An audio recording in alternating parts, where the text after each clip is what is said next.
Hello, everybody. So, I wanted to take the time to develop a way to express my opinions on many things, primarily concerning the current American culture and where we are as a society politically. Um, I found that social media is not the best way to do this. I suspect that it has a lot to do with the short form communications that social media encourages out of its structure. So I realized, and I've been thinking about this for a few months, that the only real way to communicate any meaningful messages about belief that's more complex than a few sentences worth, like can be provided through a tweet or Instagram story, um, would require a medium that would allow for long form dialogue, or monologue, I should say. And so I'm not entirely sure yet of the form I'm aiming toward in this new endeavor. I have to admit, it's pretty exciting for me. Anybody who knows me personally, or even um, just through common acquaintance, will probably be aware that I'm pretty political in my thought. I do enjoy political discussion. I'm pretty open as a person. Pretty creative. I like to deal in a lot of abstract thought, and I spend most of my time when I do have long discussions with friends or family. They typically end up being veered toward complex political, social, cultural topics after a certain amount of time. So I figured that what's probably best for me and the people I'd like to communicate with, my friends, acquaintances, and even strangers, if anybody will listen, the best way to communicate would not to be short form, as I found that its restrictive nature, at least for me, but I've noticed for many other people as well, um, tends to guide us away from meaningful discussion and back and forth, and more toward provocation. And I do think that that has a lot to do with why our national polity has degraded so rapidly over the past decade in general, but especially over the past 4 or 5 years, as more people have incorporated social media in one way or another into the way they um, keep keep an eye on the pulse of our national politics.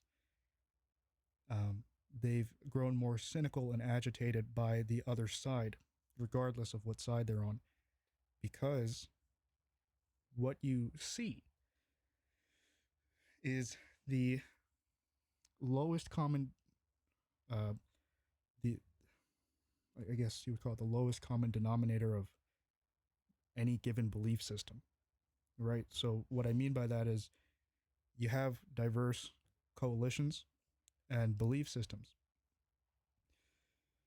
that are very broad and diverse, but have a few things that generally tie them together. So within the conservative movement, for example, there's the religious fundamentalists, the Bible Belt people. There are the culture warriors, the anti-Marxists, the nationalists. Those are the culture warriors, and then you have the hardcore capitalists, and obviously everyone in the conservative coalition lies somewhere in that general plotting of of belief system.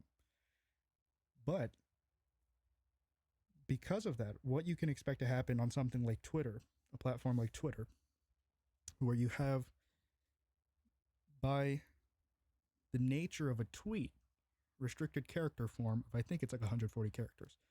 I don't know if they increased it a few years back, but I think it's 140. So what you'll have is someone tweets something very short, concise, and typically provocative, because that's what gets attention of both the opposition of the person tweeting and their side, so to speak. So someone can say something like, liberals, are spineless cowards who didn't get a high school diploma. And that might be something that most people, when they are in a mood to provoke, if they're on the conservative side of things, would at least agree with instinctually. Even the best of us, even the most charitable of us who try to view our opposition in the best light, if you spend a lot of time on Twitter, you will see a lot of your opposition and their voices being heightened. You see maybe a very despicable tweet from the left that has 100,000 retweets, and you just think it's ridiculous that many people find some sort of um, agreement with a tweet that might be offensive to you. So then you think, oh, well, they're just a bunch of terrible people. So when you see a tweet that's potentially offensive and degrading toward your opposition, you might be inclined to retweet or at least like. And then, if you're somebody like me, you might be inclined to tweet things like that yourself, even if you know it's not in the best interest of representing what you believe, or in bridging the gap, so to speak, with the people that agree with you least. And so I think that's largely to blame. Unfortunately, what keeps many people of better natures reeled into the phenomenon of social media is the fear of missing out. And this isn't even necessarily tied into whether or not you care about the socialization aspect of social media, because we have to understand that large parts of social life have migrated from the physical world into this digital realm that's captured on social media. Things like memes are good examples. There's a part of the culture that has shifted, or not even shifted, because memes weren't really much of a thing. I guess inside jokes were the closest thing, but the meme phenomenon is almost a new advent of social media. So if you just disconnect completely, you just won't be part of the in group. You'll lack understanding, and as social creatures, that can be a very damning thing for us. We don't want to be the ones to miss out. We want to be able to follow along with the conversation, because if Donald Trump tweets something, or if talking head XYZ tweets something, or if cultural figure 123 tweets something, and then they talk about it not only on that space of Twitter, it's not confined there, but because this is an actual space of social gathering and communication, it will be talked about in the real world. Maybe print newspapers will discuss, one of Trump's tweets, or maybe a Fox News anchor will talk about something J.K. Rowling tweeted, so on and so forth. And if you're just not there, you're missing a large primary source of developments in our culture. I mean, if you even look at just, for example, the Black Lives Matter phenomenon, Black Lives Matter is not too new. I think they sprouted up grassroots 2014 or so. I don't remember exactly which killing it was, of, I think, an unarmed black individual that triggered their prominence, but it was somewhere around that time. And just in a few years, social media has reached the point where, when we had the strings of killings within the lockdowns around the country, I guess people were agitated enough and with nothing to do, and had nothing to do but spend all day on social media, agitated, rightfully so, by not just the social media, but the happenings around them in the real world. So I think that combination of stress, hyperexposure to social media. I mean, we know that people, I think Instagram users, has reported a 70% increase in their average users' time spent on the app daily since the lockdowns began, something like that. So, people are plugged in. They're more aware that these things are consistently happening to a degree. And so then it's not really much of a surprise that something like the Black Lives Matter movement was going to take form sooner or later, particularly when young people with typically progressive ideals, are the ones that have the largest representation in spaces like Twitter, tweet the most, tend to have the most followers, with some exceptions, of course, but in large part, social media is a young person's game. So the politics tends to tilt to the left. And since this is actually its own realm of the social world, the real world can sort of be distorted by social media, particularly on Twitter, where there is some diversity of political opinion and belief, but the by and large majority of opinion on there is young people with progressive beliefs. So that's why I figured I would do this. I don't know exactly how I'm going to structure the videos themselves. I don't know, if I'm just going to constantly do freeform, like I'm doing now, where I'm just kind of thinking of what I'm going to say as I go along, or if I'm going to try to incorporate some sort of loose structure in the future. I don't want to do something too rigid where it's like scripted beforehand, because I think that's sort of I don't think that way. Um, Typically, what happens is I start to talk about something, and then once the juices get flowing, you know, things start to pop out. But you know, uh, during lockdown, I figure since people are consuming more media, they're spending more time online, and I know that this is the issues pressing themselves upon us right now. Um, Many people take to them with great passion and vigor. So I figure it's worthwhile to put my 2 cents into it. And, there is the concern of mine that I'm going to express an opinion that maybe is not entirely rooted in fact, or that I'm not particularly well suited to express. So, what I am going to do is admit now that I'm not an expert in anything. Um, I don't have a degree. I didn't study anything other than a year of philosophy at a university locally. But aside from that, I will say that the reason I'm doing this is because I have been inclined for the majority of my life, since very early adolescence, to be hyper interested in abstract things like um, political philosophy. I've always been very fond of history, particularly 20th century history, Cold War, extremely interesting, and human social organization, and the nature of belief systems. So I do spend a lot of my free time indulging in a lot of media, classical media like literature, um, but then also a lot of more modern forms. So I listen to a lot of podcasts. I try to keep it diverse. I do listen to the New York Times. I do listen to a variety of conservative podcasts. I do have a New York Times subscription, but I do also spend a lot of time on social media where I am able to incorporate, um, some conservative figures and the media organizations they may work for or be involved with. So I get a nice good spread, because I figure that's important to try to understand what's exactly happening with the back and forth. Another thing that I feel makes me at least somewhat qualified to talk about specifically the issue of Black Lives Matter is that you know again, anybody who knows me personally will know that for many years I was an ideologue for the radical left.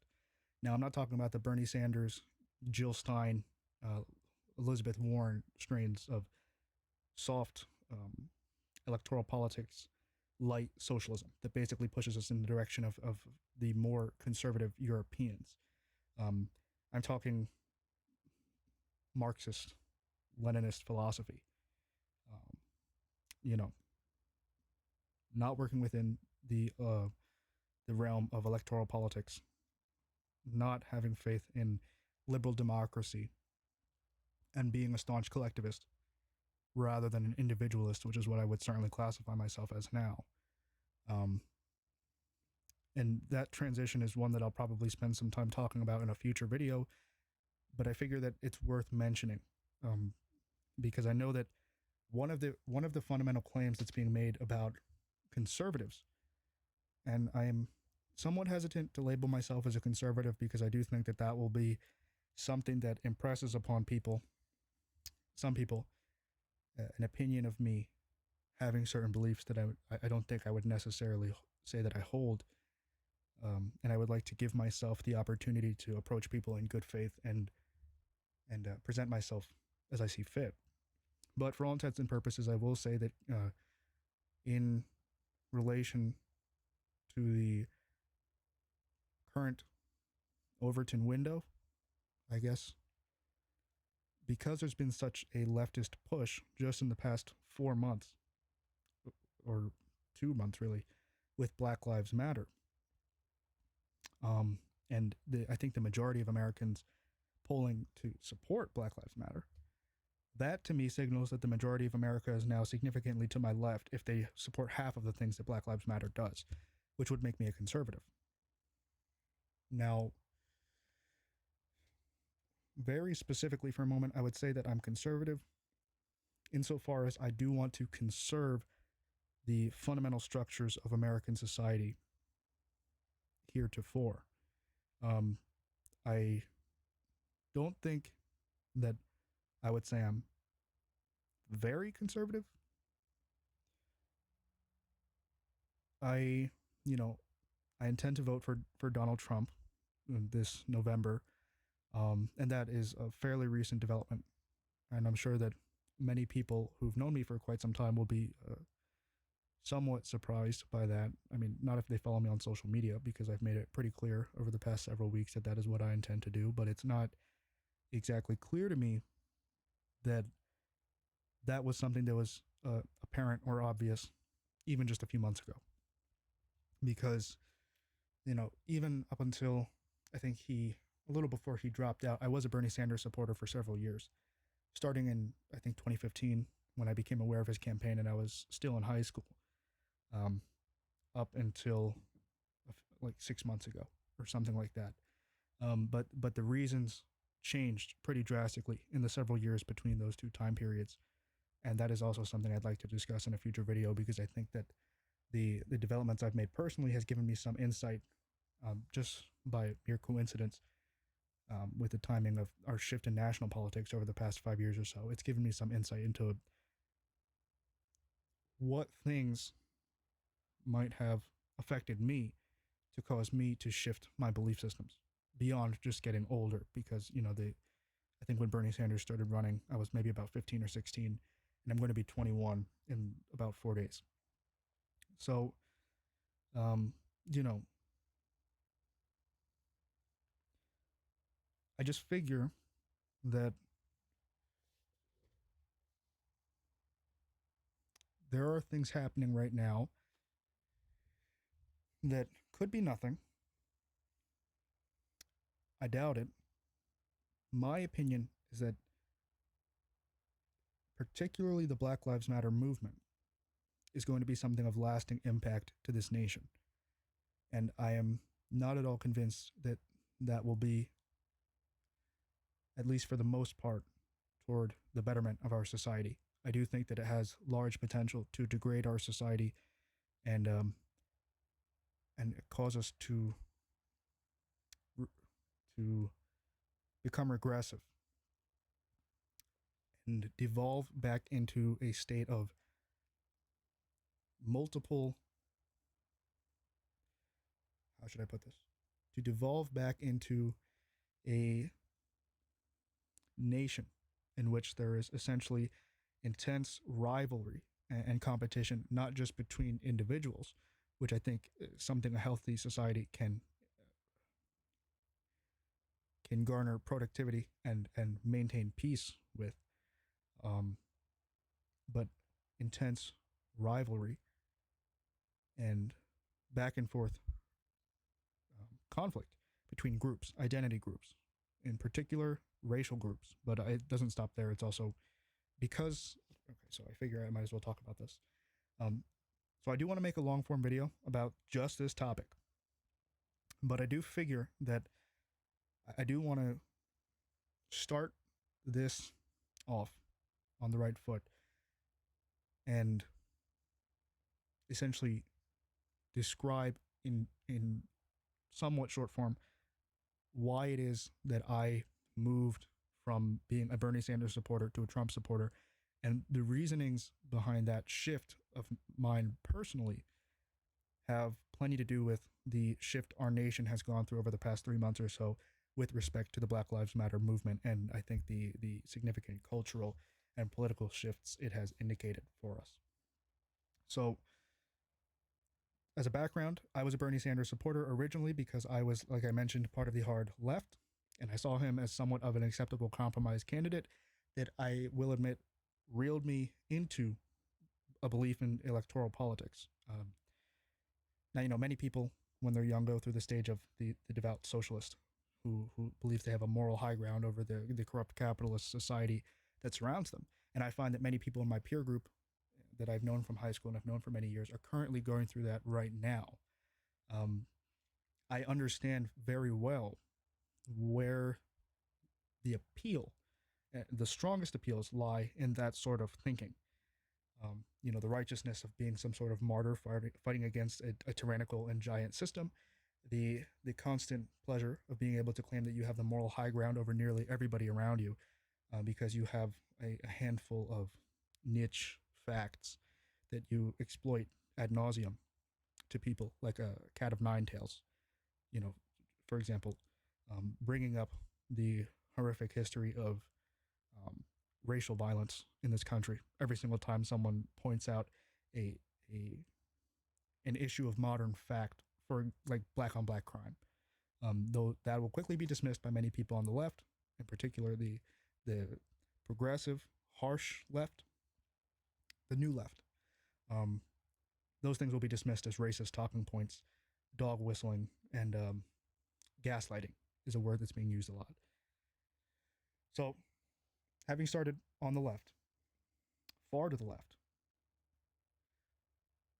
over the past several years, my justification has moved from being able to accept Sanders as a compromise candidate to being able to accept Sanders as a compromise candidate from the other side of the fence, insofar as I became much more of an individualist, a much stronger believer in capitalism, and somehow had developed a strong enough cognitive dissonance that I found it difficult to believe that some people did not find the innate value in individualism, our founding principles, and capitalism.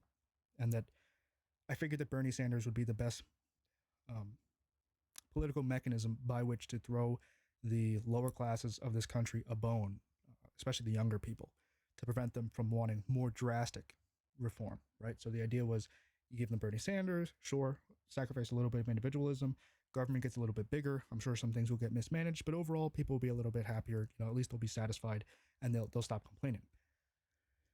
Very recently, the reason I switched to Trump is because I realized that my understanding of my peer group, the left, up until now, was completely incorrect.